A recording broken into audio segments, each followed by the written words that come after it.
अस्सलाम वालेकुम नाज़रीन, अगर आप भी BISP 8171 दिसंबर किस्त का इंतजार कर रहे थे और अचानक आपको मैसेज मिला कि पेमेंट ब्लॉक या अंडर वेरिफिकेशन, तो घबराए नहीं। आज की ये वीडियो आपके लिए बहुत जरूरी है। नाज़रीन, हुकूमत ने दिसंबर 2025 की हजारों किस्तें रोकनी है। BISP 8171 और इसकी वजह से सिर्फ दो कैटेगरीज हैं। पहली कैटेगरी आमदनी बढ़ जाना या नया रोजगार। अगर आप या आपके घर के किसी फर्द ने नया काम शुरू किया, कोई नौकरी लगी या बैंक में ज्यादा पैसे आए, बिजली या गैस का भी ज्यादा हो गया, मोबाइल वॉलेट या बैंक ट्रांजैक्शन बढ़िया, तो BISP का सिस्टम खुद ब खुद आपको गैर अहल करार दे देता है। याद रखिए, सब data NADRA, bank, utility bills और सरकारी रिकॉर्ड से चेक किया जाता है। नतीजा, दिसंबर की किस्त आर्जी तौर पर बंद कर दी जाती है। दूसरी कैटेगरी नादरा का डेटा मुकम्मल ना होना। नाजरीन, ये सबसे बड़ी वजह है किस्त ब्लॉक होने की। अगर CNIC में गलती है, शादी या तलाक नादरा में अपडेट नहीं हुआ, बच्चों का बेफारम नहीं बना, CNIC एक्सपायर है, फिंगरप्रिंट्स मैच नहीं हो रहे, एक घर के दो फैमिली नंबर्स बने हुए हैं, तो BISP आपका स्टेटस अंडर वेरिफिकेशन कर देता है और किस्त फौरन रोक देता है। तो वजह से सुने, अपना CNIC बगैर डैश लिखें और 8171 पर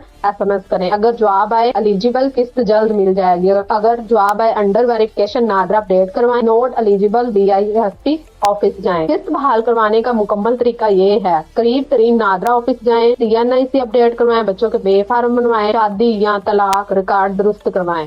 इसके बाद जाएं तहसील ऑफिस, BISP साथ लेकर जाएं असल CNIC कार्ड, बच्चों के बेफार्म और बिजली और गैस के बिल। 72 घंटे इंतजार करें और दोबारा 8171 पर SMS करें। अक्सर केसेस में किस्त दोबारा जारी हो जाती है। किस्त बहाल होने में कितना वक्त लगता है? CNIC अपडेट होने में 2 से 3 दिन लगते हैं।